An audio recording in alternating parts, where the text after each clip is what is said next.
It's too dang hot for boots and jeans right now, man. I don't know how these cowboys do it, but it's what I wanted to be all my life.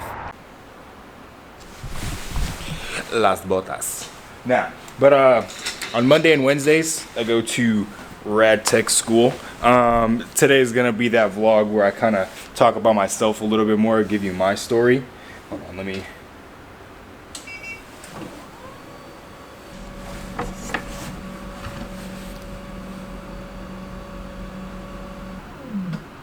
No, but like I said, today is the day where I kind of break down my story and getting to how I got to this point in time right now with the job I have, or I should say career. I mean, it doesn't really feel like a job. I have fun every single day I'm doing this.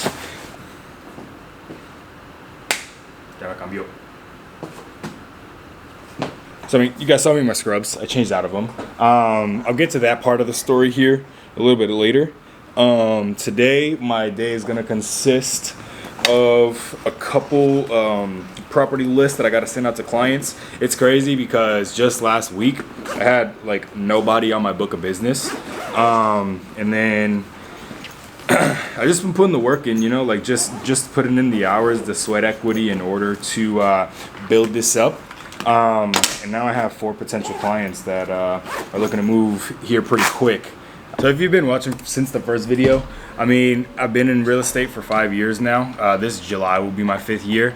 My first 2 to 3 years, I didn't see much success. I think in my first 3 years of real estate, I probably made like $9 grand if I'm not mistaken. But I didn't understand the intricacies of real estate and what the entire business entailed, the business being myself. If I wasn't consistently calling people and trying to create business, my phone wasn't ringing. And with that, you know, the company that I worked for last year, it was definitely a means to an end goal that I had for myself. I was very, very thirsty for that job, that position, just to have something under my belt, just to say I had a job. I mean, I was broke in 2022. I was bartending, but like, yeah, I wasn't making that much, you know? And like, I'm so comfy saying that now because while in the moment it sucked and it felt like it was never gonna go away, in the back of my head, I mean, subconsciously, I had a gut feeling that it would all work itself out. And thank the Lord for my mother. I am a mama's boy, you know? And she helped me a lot mentally through all that. But when I say it was a means to an end goal, it wasn't the end. It wasn't the end all be all. There is a difference there. I can kind of go into more detail there, but essentially, it was a goal that I had because I had a certain struggle or I had something that I needed fixing, and as soon as it got fixed, that was it. You know. And so in the beginning of my role last year as a dispo manager, sales manager for this wholesaling firm, I was very excited. I was ambitious. You know. I mean, I was tenacious. I beat out. Well, I think they said it was like 3 or 4 other people with like 15 years of combined experience in comparison to my 3. And that just shows you, like, if you believe you could do it, you could do it. And I did that. I spoke passionately because it's the truth. You know, I'm speaking from experience. The people think like the world's out to get them sometimes, but it's like, at the end of the day, the amount of work you're putting into your life and your dreams and your vision, whatever you want to do, it's going to happen. You know, it's not going to happen as quickly as you want it to, or the same way, or the cookie cutter way you're thinking it's going to happen, but it'll happen. You just got to trust yourself. Always, always, always, always. Since that job was a means to an end, the burnout happened really quick. You know, I mean, it was remote. I got lucky. I got paid well to work from home, but at the same time, there was no passion, there was no drive after a while. It was 10 to 12 hours a day sitting at home, and then whenever I would be done with my shift, I didn't want to go anywhere. I just wanted to stay home and game. You know, I had more money than I knew what to do with, and I wasn't happy with what I was doing for work. You know, like, make it make sense. I'm happier now doing what I do, shooting these houses, working with Eric and Erica. They are a pleasure to work with.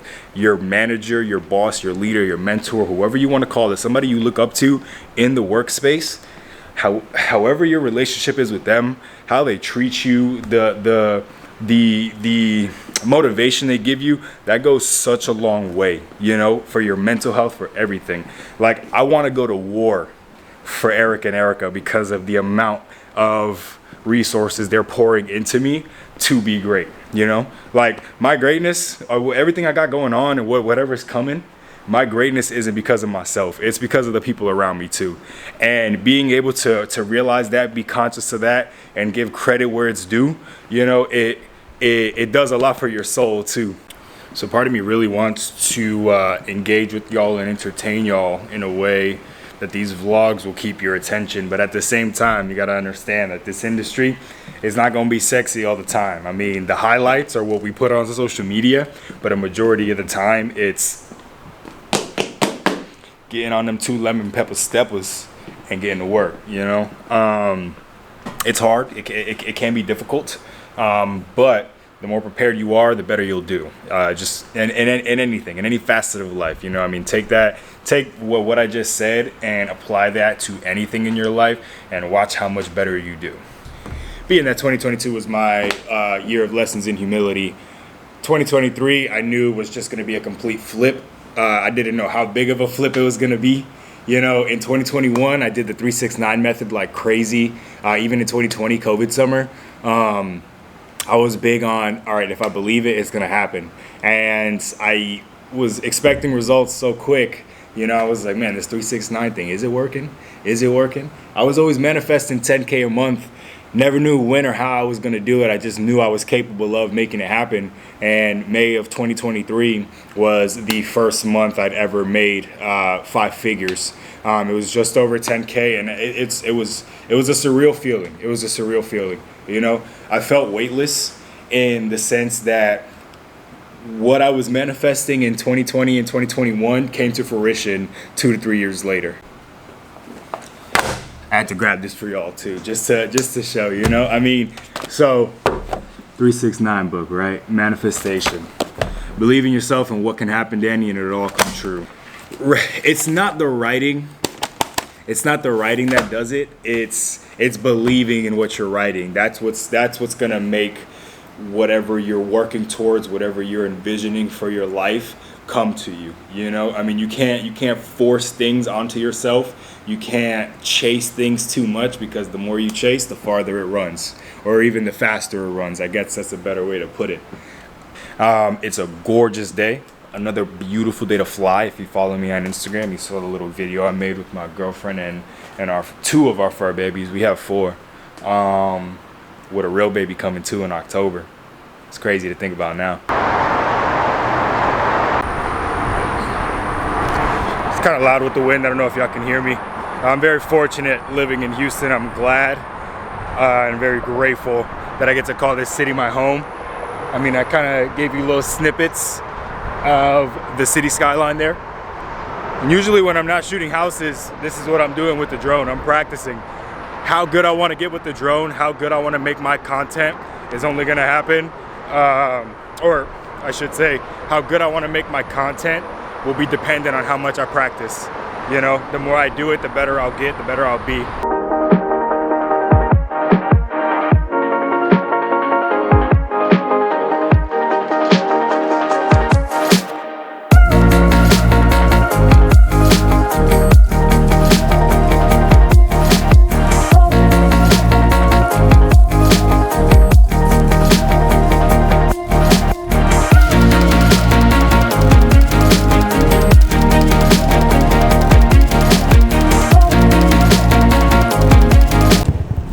Had to be a good boyfriend and go get some prescriptions for my girlfriend. Another pretty affluent area that I'm driving through. This is all on the way home from my house, from the office, by the way.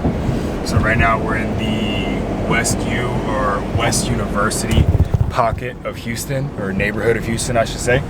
And I'm literally seeing $1 million houses from the office to home, from home to the office every day. If that doesn't work for my vision board and or manifestation, something's not right. Yeah, I'm just packing Yulin right now. This is how I carry groceries too, by the way. If there's like 40 bags, all of them are making it on one trip. I promise you that much.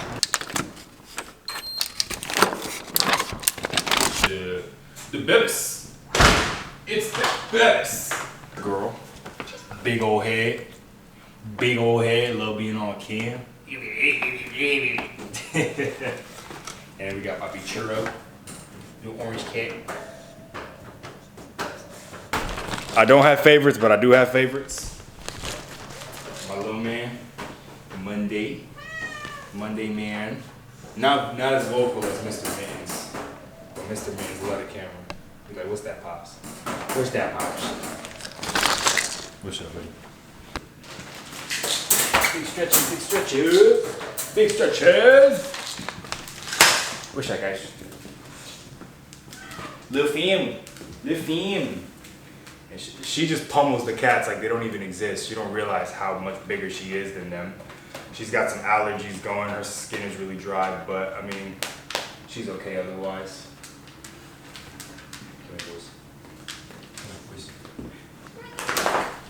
Also, they realize they like each other now. They hated each other at first, but now they play and chase each other around all the time. The boys! I guess, shorthand, while all the turmoil was happening, it sucked. It did. But I couldn't let that determine how I acted and what I did next. You know? I mean, everybody goes through hardships. I'm not trying to say like I'm the only one that has been through stuff. It's just, everyone's response is different to it. And I think once you've gone through it at least once or even twice, you realize like as long as you stay positive, I mean, everything works itself out and better things come.